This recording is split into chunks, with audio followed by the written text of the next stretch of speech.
Hello and welcome to Shenanigans, where real conversations meet real perspectives. I'm your host, Kay, and this is the space where we unpack culture, challenge ideas, and sometimes stir the pot just enough to make us all think a little deeper.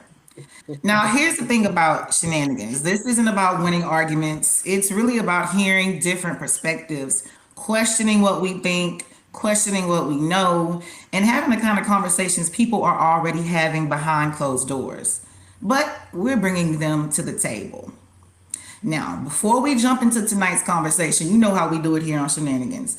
Nobody on this panel knows what topic we're about to dive into because we let the wheel decide. Now, the reason we do this is simple. We believe that real conversations aren't rehearsed, they're raw, they're honest, and sometimes they catch you completely off guard. So, tonight's conversation is sitting somewhere on that wheel. So, let's go ahead and spin it and see what the culture has for us tonight.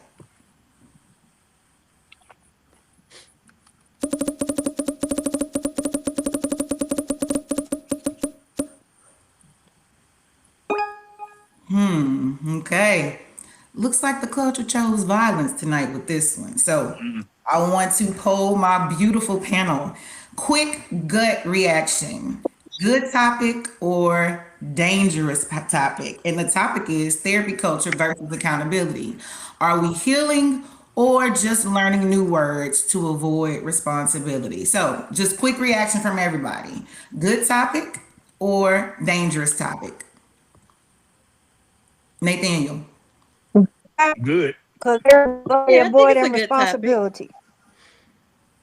Okay, we had a whole bunch of people going off at once. So I'm gonna start at the top just for this to make sure everybody is heard. So Nathaniel, are we doing good topic or dangerous topic? It's a good topic. Okay, Professor J, good topic or dangerous topic? I think it's a good topic. Cassandra, good topic Good or topic. dang? Can I get it out? No. Man, good topic or dangerous topic? A good topic. And Danny Boy, good topic or dangerous topic? Good talking. Okay. Good topic. Good topic. Everyone has said good topic. So we are gonna dive right into it with this topic. All right. So are we healing or just learning new words to avoid responsibility? Now, third therapy language used to stay inside what? Counseling offices. Now words like gaslighting, Nathaniel, I see you shaking your head, boundaries and trauma, those words show up in everyday arguments. So tonight we're asking, is therapy culture making us healthier or just giving us new vocabulary? So the first question I want to ask to you all is, how has therapy language changed the way people communicate today? And so when you answer, I want you to tell us what you think and why you feel that way. Again, how has therapy language changed the way people communicate today? Anybody first? Are you calling on anybody? Or are Go you? I ahead. said, From you, whoever wants to go. Just make sure that Oh, we're not talking over each other. oh, okay. Danny, what you want to talk? uh, can you hear me? Hello? Yeah, we Can here. you hear me? You're reconnecting. You hear? Okay. Oh, sorry. Yeah, that's what um I think therapy is good, has its purpose. I think it can do wonderful things for an individual, for families, for couples, etc., for kids, trauma victims. But I think a lot of therapy is, and this day and age, is abused. I think they're giving everybody all these language to use around each other, and I think it's like a way of escaping reality and and being responsible for your actions and the decisions you've made in your life. I think it's giving you like this cushion and this like security blanket you get to carry around now. Oh well, I'm in therapy, or I suffer anxiety. Yeah, my thing about that is that's a human emotion. Like we all get anxiety about a lot of different things in life, and it's the coping mechanisms. I think they give you these key words in therapy to use. Well, let's try this. Try saying it this way. But is it actually helping you deal with the situation at hand, or you just putting a band-aid on it and you're like, well, I have my therapy session this way, but is anything changing? Are you actually making progress? And some people are. I know people in therapy and they actually do come to the table and they take accountability and they do the work that needs to be put in. But I think a lot of it is being abused. Okay. It's a way to make excuses. Okay. Thanks for your input, Danielle. And so, Nathaniel, would you like to go ahead and Um, well, answer? nah, I mean, I agree with her, and for the most part, I mean, there are different types of different therapies that you have out there, and I think that for my generation, going to see a therapist or going to talk to someone about your problems, well, wasn't really taught that, and so we were taught to compartmentalize and to push down and to move forward. So I do think that therapy has its uses. I do think that it can be positive for those, who really need it. And I also agree with her too that some people do go into therapy and it's a way of them trying to avoid responsibility as well. At the same time, it can also teach you how to understand about accountability because some of that being accountable has to be taught. Okay, and some parents do not teach that, and so people go through life and not really having to be responsible for anything. So, I think it's like anything else. It's a double-edged sword, personally. Yeah. Good, Nathaniel. Thank you. Cassandra, you want to chime in? Yeah, I definitely agree. I do think it's a double-edged sword. It is definitely necessary. And we have a lot of mental illness going on in this culture today, um, that definitely needs therapy. I think it's very important as to who's giving the therapy, I guess, because a lot of therapists also have mental issues and they also are not getting the therapy that they need when they therapy other people, if that's even a word. They need therapy. Other people, I love it. I'm gonna use Right. that. I'm writing that one down right now. And Right. I'm a therapy you.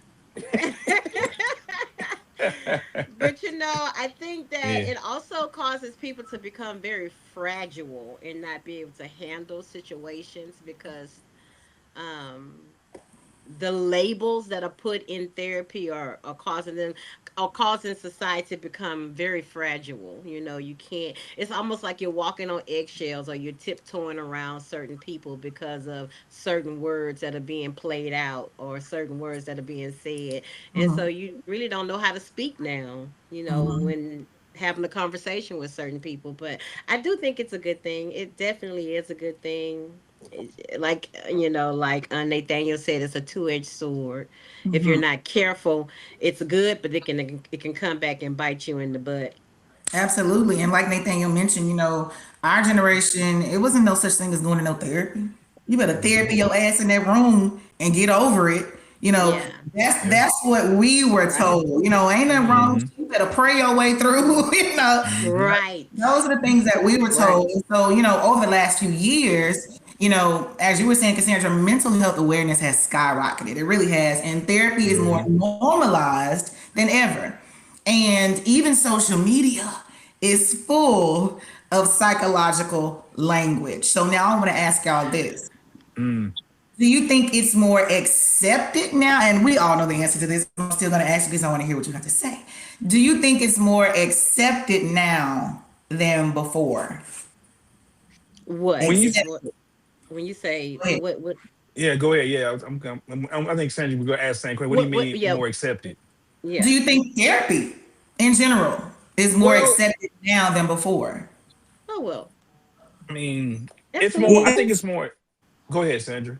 Yeah, absolutely. I think it's more understanding. People understand more now why people are saying therapy. Because back in the day, like therapy, what you talking about? Like you said earlier, like we Hmm. go to church for that or we give it to God. But I think now, yes, it's definitely more acceptable now. Um, it's just been a word that's been thrown around, and people have real diagnosis that really need to outlet for certain things. Hmm. But on the other hand, I think it's also a pathway for excuse or to make people more fragile, Yeah, fragility is real. And for me, it's almost like it's just become like the trend. It's trendy. Like going to therapy is almost trendy. It's almost like going to brunch. It's like this is just something we do in our spare time. Like Hmm. I'm gonna Yeah. go to therapy, but is the therapy really helping your situation? Or and are you that's just what. going just because it's the Yeah. thing to do? So those are the questions that I Well, have. because although, Danny. oh, I was just gonna say, because influencers, they all are promoting better help. That's online, easy. You can find a therapist online in a matter of seconds. They sell you on the fact that if you don't like that therapist, you can find one that you can relate to. They make it like this like easy step process, and every influencer is being sponsored by BetterHelp, different platforms that are selling therapy services. And when I think that that's good, but I also think like they're pushing the narrative that you need therapy, and you need like if you're going around and you've been like, yeah, you have faced everyday problems that most humans we interact, we have human things we live through in the world that when you step out of your house you're gonna come across people that may not smile at you in the morning and do certain things or cut you off in traffic.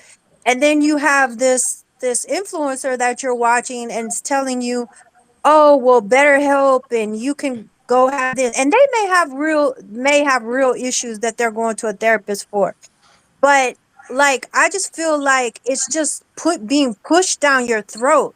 Kids in elementary school are being pushed down their throat that they need therapy. Do like I mean, a child is supposed to experience a myriad of emotions growing up. That's how you learn yourself. That's how you grow up. And yeah, we weren't given that like when we were kids. You didn't that therapy button, that website, that influencer, that they weren't there telling us how to do that. That was our parents talking through with us about, okay, I know you're upset, but go to your room, cool off, or don't look at me like that, but eventually your parent told you why this was happening. Yeah, yeah, I don't know. I just feel like this it's just being pushed down, like almost crammed down your yeah, throat as a young individual. And yeah. I don't necessarily think that everybody needs to have therapy.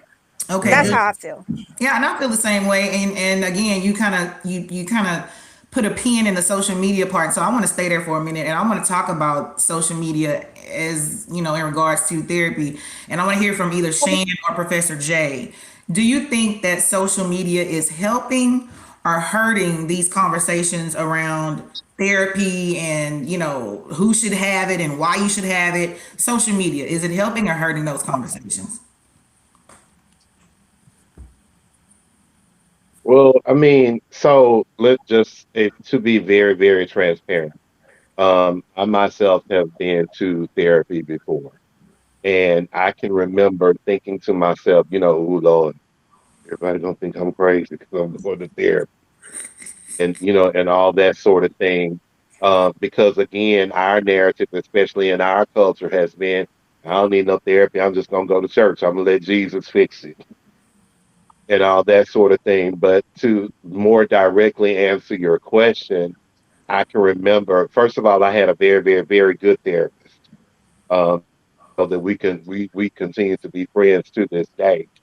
And one of the things that she explained to me about the core of therapy is that it's designed to either do one of two things, to either help you get past a certain issue or set of emotions or whatever, or if you cannot get past them, to be able to cope with them. And so, if in the end, for whoever is receiving said therapy, if it is helping them to, get past a situation or to cope with, whatever it is, if they can't get past it, then yes, it's helpful. If it's like we alluded to earlier, that, yeah, it's chic to go to therapy now. It's in vogue to go to therapy. Ooh, I'm going to see my therapist, and and all of that. And if Latte. you're just doing it because for that reason, for almost literally cosmetic reasons, then what's the purpose? And like Danielle said, um even though it is more widely accepted now, it is borderline almost too widely accepted, because especially children, and I see it every day. Is, are we substituting, oh, you need to go to play therapy versus you just need some love on your behind, and that sort of thing. Of What? course, that opens a whole nother can of worms, because there's this new wave of people who just think that that's just the most barbaric thing ever or whatever. I guess the hill that I'll die on where that's concerned is, if the therapy is helping whoever it's designed for, then yeah, then it's a good thing. But if you just going to therapy just because it's the end thing to do, then why? Yeah, great points, Professor J. Nathaniel, I saw you trying to chime in. What did you? Yeah, I wanted to, and I also wanted to also throw out there too, when going back to therapy during we're growing, I think honestly, even with some of our parents, like Jason said, it was much more affordable now. But I don't think some of our parents even knew that they could use their insurance to go to a therapist. A lot of time, a lot of therapists wouldn't even take insurance. It was kind of out of pocket. Well, if you're coming from a background where you don't have a whole lot of money, whatever, so really going to a therapist was really kind of more for those who were doing a little bit better than everyone else. So that's Yeah, why, got you. I'm thinking A different Going tax, to a dentist personally. is a different hard. tax bracket, Nathaniel. Yeah, Right, right, absolutely. exactly, exactly. Absolutely. Yeah. Yeah. We didn't even know we had that option. You made a very Right. valid point, a very valid point. I think So, some didn't. I yeah, think, yeah. yeah, yeah. So, then we go to the buzzwords. We kind of hit on that earlier. And so a lot of these statements that we hear, one that I always hear is, protect your peace. I gotta protect my peace, and I need to set boundaries. I mean, what does that take away accountability for the person who's Mm, always protecting their peace, and for the person who's always telling other people, well, I need to set my boundaries, but you're negating what you've done. mm. Okay, so now you're setting boundaries and you're protecting your peace because of a situation that we had, and I'm retaliating, but now you want to protect your peace and end the conversation. I mean, it's basic avoidance. Right. People do that Correct. Yeah, anyway. that's dangerous. That's nothing new. Yes, yes, and that's the thing. So is Right. therapy, playing a role in that? Are we building more avoidant type people? Because now they Mm. have these buzzwords to, at first it was just like, hey, I'll ghost you, I'm done, I'm moving on. But now we have these buzzwords where it makes it seem like, because I've been to my therapist, I know what it looks like to protect my peace. So I'm not going to engage in that with you, or I've got to set this boundary. So instead of having a conversation, I'm setting a boundary. I'm avoiding it. Like you said, Nathaniel, because that's all it is. That's all it is. So anybody want to chime in on that? Shane, I haven't heard from you. What do you think? You have a Interesting. lot of people that don't know how to deal with confrontation. Okay. Hmm. And when you don't know, you're not a good communicator and you don't know how to deal with confrontation, when you're put in a situation that is confrontational, you take everything personal. Mm-hmm. So you think everybody's jumping at me, everybody's doing this. I don't want to have to deal with it. And so I think a lot of times in therapy situations, those keywords of, well, I need to protect my peace or I need to set this boundary. Yes, you do need to set boundaries. You do know how to protect your peace in some situations. But are you doing it just because you don't want to hear somebody else saying something to you and you don't know how to come back with a comeback statement with that? So it's like you're hiding behind it because you really don't want to confront what's in front of you. Right. So And then, that can be very dangerous. yeah, and that's that avoiding accountability piece. That's the part where Right. we use those statements to avoid accountability. Or So it could be, Yeah. or it could also be the reverse of what Shan just said, a person that is not very confrontational around confrontational people, right? And so Mm-hmm. getting out of that situation to protect their peace, because Mm-hmm. I don't feel like everybody is avoiding, I don't feel like it's an avoidance when when people are protecting their peace, because like Shan was saying, there are people that are not confrontational. I've ran into them many times, and they don't know how to get their point across to a very confrontational person, and so it's almost like I need to move away from them to protect my peace because I don't know how to handle this situation. And so yes, I can see that, in a way of it not being an avoidance, just it's an avoidance, just not to deal with the problem, but just that it's not their problem and they don't want to have to deal with it, and so let me just push away to protect my peace from this situation because they're confrontational, I'm not, I don't want to deal with it you know I think it also has to deal with the lack of interpersonal skills, going back to being able to deal with the situation. You have a lot of these, Mhm. I'm going to use the term millennials, who grew up with all this not social media, emailing. So they'll sit and text. I mean, they'll sit there and text you, but won't have an actual in-person conversation. right, And one thing, I mean, like, when it comes to text, my thing is this: to me, text are just, it's a quick message. Hey, this what's going on. Not to have a personal conversation. And they'll send an email instead of pick up the phone. And again, to me, that's a form Right. of avoidance as well. You know what I mean? Because Yeah. it's easier for me to send a text. It's easier for me to send an email and not have to confront you. I can do it. And then, but see, the only downside to that is then when you send me something in written text, you're leaving it to me to interpret what you're saying. yes, And absolutely, I can misinterpret what you're Mhm. saying. You know what I mean? Which can absolutely, create a problem of its Right. own. So I think that also Absolutely. plays into it. Going back to the whole Fast. therapy aspect of it. So now it's like, okay, Hmm. well, we have because I can't communicate with you verbally, and I'm used to communicating with you via text or via the email, and now you're not understanding what I'm saying. Now I need to go talk to somebody about what I'm doing. I'm like, maybe get up and go meet somebody in face to face. You know what I mean? My Professor, personal thoughts. Oh yeah. sense that you said that out loud, Nathan. It makes sense about you, because I feel like you like talking on the phone more than you like texting. I've discovered that. It's Yes.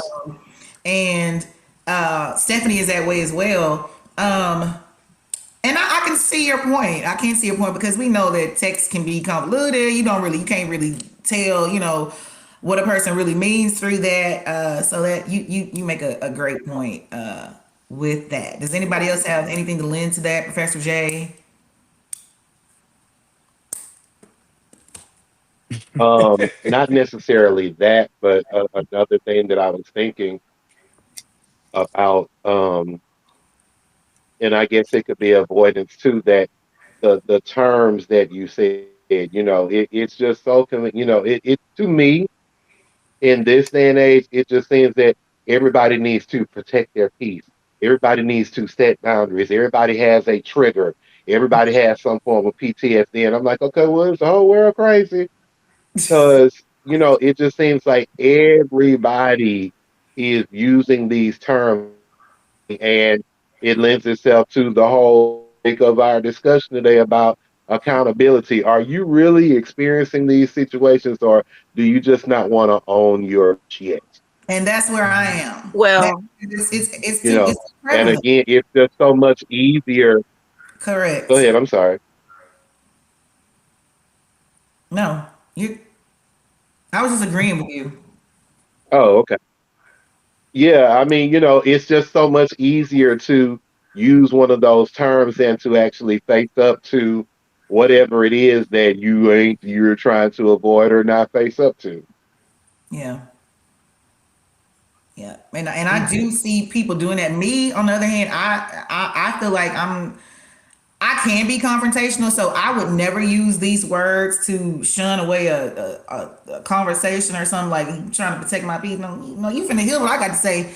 So, but I agree with you, and bro, you gonna hear what I got to say, or if not, that means I'm just done. I don't got nothing else to say. But I agree. So many people. I mean, you go up and down Instagram, and if you click on your for you page or whatever that thing is, all those reels are talking about protecting your peace and setting boundaries. I was just like, oh no, I gotta change my algorithm because this is driving me bonkers. It's just driving me And bonkers. Mm-hmm.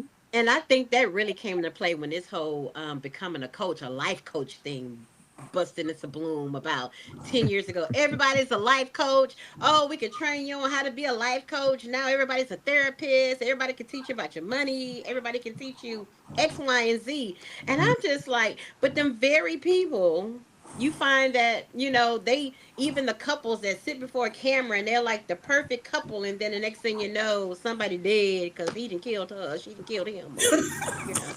But you got to remember, it's but but you got to think about I this, mean, Sandra. It's for for views. for I mean, real. yeah. I Yeah. mean, but you're right though. No, you're right. But people are doing that for views. You know what? It's all to me. Like I tell everybody, social media is not real. Okay, it's entertainment. I look at social media as a form of entertainment, and I treat Yeah. it as such in the sense of I'm not going to take that serious. If somebody with a couple of somebody, yeah, we're doing this, what we got to do. Well, that worked for you. Right. Everybody is their own, and every group is their own mutually exclusive group. You see what I mean? So yeah, that might have worked for you, but that might not work for me. You know what I mean? But that I'm glad that works for you. So Mm-hmm. a lot of times you get these life coaches and I'm a therapist and do this. It's all entertainment. It's kind of like Yeah. the same to me watching TV when I'm watching a movie or something, going to a Mhm. movie and my parent on my shoulder telling me that ain't real. But you don't have a Mhm. lot, but you don't a lot of kids grew up without having that parent or somebody there saying, Mhm. hey, that's not real. You see what I mean? Mhm. Yeah. So that Yeah. And, Yeah. and then we That. have those Yeah. we have But those that audience that is very oh god, what word am I looking for? Impressionable. You know, yes. internet, social media, everybody has access to it from a Yeah. 9-year old all the way to a 99-year old. So then we think about their scrolling and they're looking and they see these things on TikTok, what we like to call TikTok psychology, where people are learning mental health terms online and then diagnosing themselves like, oh, I did that yesterday, so I must be this, or my friend, girl, that's what you got. I saw that. So do you think Chat people, GPT. yeah, do you think people Chat GPT. wait a minute. Don't be coming down on Chat GPT. That's Chat not the point. girl, you better stop Chat GPT therapist, girl. I'm telling you. I Hey, don't like chat, do chat. you know? I can't stand Virgos. Hush, Nathan. Um, so the thing is, do you think people are diagnosing themselves too much? Do you think, first of all, do you think people have began to diagnose themselves? Yes. Self-diagnosed, Chat Yes. GPT. You look at what is People it? been self-diagnosing. Yeah, that ain't nothing new. I mean, So people if been they've doing been self-diagnosing and now we have access Oh to all yeah. of this, imagine now mm-hmm, it's tenfold. People are mm-hmm, absolutely Yeah. diagnosing themselves, and the scary part about it is not adults that are doing this. These are children who are doing this, teenagers who are mm-hmm. going on here just looking at reels and all this kind of stuff, dealing with young love and looking at this stuff, and they're thinking something must be wrong. No, that's a natural emotion of a teenager. You're feeling what teenagers usually feel. You are not suicidal. You are not psychotic. You are not this and that. That is normal teenage hormones and emotions. Mm-hmm. But So are Hey, parents talking to their children though? Now they're think about not. this. Are parents talking to their children? Are They're parents not. talking to their teens? Do you They're have not. that village? that uncle, No, like for AI example, my is nieces and talking to the nephews. children. Yeah, Yeah. go ahead. No, what were you saying, Danny? So nobody wants the village anymore. Everybody is, this is my child, and you can't tell me how to do this, and you can't talk to my child, and everybody wants to get fragile and in their feelings about you telling their child something. That's one of the biggest problems that we have today, because there's no more village. There's no more people on the same page. Yeah. Everybody is to themselves, off to themselves, and this is mine, and you do you, and I'm gonna do me. And it's like we're really bridging that. We are becoming more divided that way. Well, I don't know because I mean I'm the Well, because and you're everybody absolutely right. is on their phone. That is true. And no, Danny, Everybody you're is absolutely got right. their face planted in their phone, and I mean, you see families You're out on right. dinner, and they all Yeah, got some Yeah. kind of yeah. electronic device to the damn baby. Sitting in the high Yeah. chair, Facts. got a baby Yeah. With the Yeah. tablet. Just up tablet. there with the tablet. No, Can't eat it without the tablet. you yeah, you can't do anything, and it's like, do y'all even enjoy talking to each other? Like Mm-hmm. enjoying, like catching up with the kids, what's going on in Right. school? No. Like Mm-hmm. I don't understand. Like everybody's like, oh well, and then you have all these kids that got all these friends online, but how many friends they got in person? Like That's true. actually, how many friends do they hang out with Yeah. in school, That's outside of Mm-hmm. school? yeah. Like got But all these people online. Like, oh, I got all these Mhm. followers, but who are these followers? They don't know. right. Like, do you not know? And the parents don't want the person that's front and center in their face trying to help them with their child or telling them about something, but yet you let your child just be plugged into the world, and you don't know who's on that other side of that device. And AI is probably the worst thing that's going to happen that's happening to mankind. AI, like, I don't like no Mm-hmm. chat gbt can stay off my phone I because do. he But That, is that that's like it's the Chrissy's That funny therapy. thing. he's a creep. He's creepy. Mm-hmm. Yeah. But the funny thing is, it's the parents. The parents are the worst with these phones. They cannot put these phones down. They have the phone attached to their hand as if it has tape wrapped around it. They you can't monitor you can't tell your child how to be if you can't be that way. Right? Right. If every time I look up, you got your phone in your hand, you can't focus, you can't do nothing, you can't put the phone down. That phone is so distracting to you. How can you teach your child? Y'all, I'm seriously about to ban phones in the salon in my chair, because it's not so much the kids. It is the kids, but The it's parents. the adults. Yeah, the It is, adults. even if they're not bringing kids in the salon, just grown men and grown women. The minute they sit down in that chair, it's Facebook, it's Instagram, it's social media, it's TikTok, and they cannot. It's sad. You got to keep putting their head back. It's sad. You got to keep lifting their head up. Look. It's like you're dealing with children, and it's like, can you put? They're at the shampoo bowl with their head leaned back, with the phone up. It's like, come on now, And what's crazy really. about that is that, and the thing about the salon and It's the like you're barber shops, that's where I saving used to go to talk to people everybody. that are in front of you. I used to go talk. Absolutely. Yeah, Yeah. they cannot put that phone. It yeah. Yeah. is something, they're hypnotized. Even at the, you go out to eat, they got the phone. They go Yep. in the salon, they got the phone. It is, what is up with this phone? It's an Get off addiction. Facebook. Get off Instagram. You're not gonna miss anything. I Right. It's an promise you. addiction. It's an It is. addiction. I mean, it's an Life Yeah. is happening in front of you. Right. yes. And you're Yes. missing it because you're on the Yeah. phone. You're like this everywhere. Yep. Uh-huh. X. Oh, okay. Yeah. Oh, really? And so Like, Hmm. Now, really? Cassandra's right. go ahead. Go ahead. Ooh, Professor J. Jason. When Jason.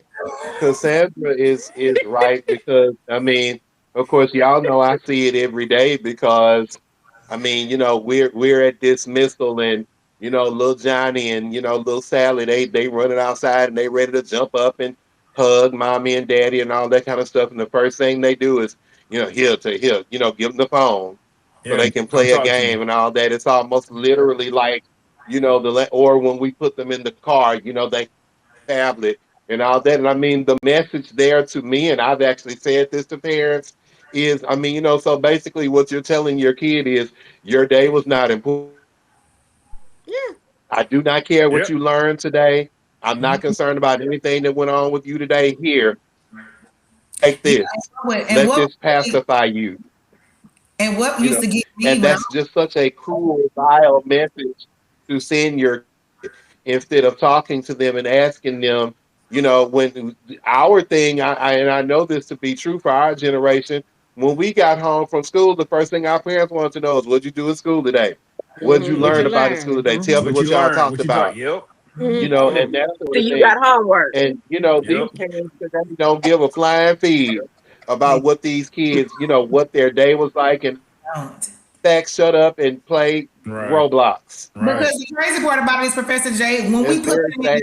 put them in the car, the parent on the phone, they don't Yeah, even they already on it. Yeah. look back to greet the child. It's Yeah, just, oh, okay. Let me just stay Yeah. on my phone. Yeah, but Shan, man, it was, look, how was your day? What did you learn? Yep. Have Yep. homework. Put on your play Yep. clothes. Take off your school clothes and put on Take your off play. your iPad Yes. clothes. And you better tell them, and you better be able to come up with something that you learned. Because if you didn't, then it's like, oh, yo, Oh you ain't yeah. learned nothing today. Okay, we're gonna learn tonight. Come on. And let me tell y'all, I Yep. did that from the time the twins were Yeah. in daycare until they went to 12th grade. And Yeah. Carrington would all in high school, it always became, I said, Carrington, how was school? It was good. I said, oh, okay. What you learned today? Nothing. And I was like, y'all not doing you take 8 classes and you telling me in those 8 classes you You haven't learn nothing. learned anything? Didn't learn nothing. Right. I learned how to do Mm-mm. this on a mellow. I learned how to. It was always something about band or something he learned how to do. I was like, oh my god, Carrington. But yeah, I mean, we have to be the biggest influence with our Right. children. I'm so sorry. And I have always preached this, and I will continue to preach it with my grandchildren. Um, Hmm. we got to be the biggest influence. Put the phone down. Put that If Yeah. not, phone down. Yeah. then Interact. all this stuff we're talking about, they gonna have to deal with all this therapy. Because what have we done? How have we sown into them, or how have we negatively sown into them that is making them have to go to therapy? My mama would pick me up when I was 4 years old, and she didn't talk to me. Went in the house, didn't fix me nothing to eat. Put me on roadblocks. A man on roadblocks was telling me to send Hmm. naked pictures. I mean, all these things we're Right. doing or not doing Well, it's could. that it's that it's the lack of that nurturing that we know that Yeah. we got that attention. As a child needs attention. A child needs to be nurtured. You know what I mean? Yep. They're you're molding their minds, and yeah, this whole thing. And it's crazy because even I left education back in 2007, but I saw it trending this way. I remember when they started giving the kids tablets and the phones, and I was like, This is not going to end well at And all. now, Nathaniel, it's mandatory, and the Which is children crazy. receive technology. They But check you're out. contributing to that. But the crazy thing Correct. about that, Chris, is that you're Correct. creating a problem. And just to go off top just a little bit, but that's how I feel about this whole sports gambling that they pushing everywhere. You're creating a problem. Yeah, You're creating a problem. you're But creating a anyway, problem. And yeah. no, you bring up a very good point because my son has done that. And he's like, Mommy, I See. want $250. I said, look, let me tell you something. Don't Hmm. you get caught up in that trend. I am so sorry because that Yeah. will start a habit that Yes. you will live with for the rest of your life. If you feel like every time you push a button, you're going to win, that is not Hmm. real. I am so Hmm. sorry. Don't do that. Don't start that gambling stuff, that betting stuff. Oh, that Yeah. upset me when he told me that. But you're absolutely right. We perpetuate all of these things, and Right. school district making it mandatory that every student has to have a device. Like we didn't need devices when we were growing up, and I understand this is a different day. Technology is all the rage, but still, we have to be cognizant of what we are shoving down our Yes. children's brains because Yes. it is Yes. it is something serious. It really, really is. So, guys, before we close, I just want to Hmm. pose this last question. Are we actually healing? Hmm. Going back to what we started with. Are we actually healing or just getting better at explaining our behavior? Mm. I don't think we're healing. Actually, I think Getting we're better getting at worse. explaining our behavior. Yeah, I think we're I just getting. agree. Getting better Yeah. at explaining the behavior. Mm-hmm. Well, I Just think giving You're just getting some key words to use. You're just getting new punchlines, a new intoxicating phrase that you can use to explain away your avoidance. Correct. That's a good point. And Nathaniel, do you believe differently? well, yeah, I'm on the other side of that. I honestly believe that some of it can be healing, and the reason I say some of it can be healing because sometimes if you are dealing with something and you really don't know how to really articulate it, talking to someone about the situation can kind of help you to formulate a plan so that you can deal with whatever you're trying to deal with. You know what I mean? So that's why I say I think, it can be helpful. It's double-edged sword. It can be helpful. And it's kind of like, because sometimes you just don't know. Hmm. Sometimes it's a lack of knowledge. You're Yeah. ignorant. It's just a lack of knowledge. So Yeah. you talk to someone and and kind of describe to them what's going on, and they're kind of like, okay, well, it could be this, it could be that, but that should prompt you to look more into it. Like, I'm a researcher, I might see something, I might hear something, and then I'm like, I want to look deeper into it. So that's why I say, and looking deeper into it can kind of help me to work through it and to understand what I'm dealing with. And Good. that's Yeah. why I Yeah. say it can be healing. Personally, I Yeah. think, it is. That's right, because knowing the words, what are they? Right. Injuries, Right. triggers, trauma. That's one thing, Nathaniel. Like you said, and Danielle brought that up too. But doing the work, which is kind of what you alluded to, what you talked about, Yeah. is something Right. completely different. Right. So, Right. Right. just to anyone who might be listening, awareness is powerful, and we know awareness is powerful. But without accountability, y'all, it's not Right. going to change anything. Right. Change anything. This has been Shenanigans, and we'll see you next time. And now you know. I think I kind of better with that heart a little bit.